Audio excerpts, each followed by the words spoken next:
How to fix file system error when pasting password in UAC credential box on Windows 10. If you met the above file system error when tried pasting password in UAC credential box on Windows 10, try the following troubleshooting steps. Step 1. Use credit.msc. To configure the UAC elevation prompt to display on the standard user desktop instead of on the WinLogon desktop.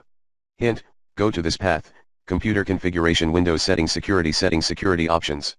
As soon as the password is copied and on the clipboard on the standard user desktop, any process that is running in that desktop can read that data in plain text. In effect, the potential security breach has already occurred with no need for any process to try to read the password information from a UAC dialog box. Step 2. Keep your system up to date.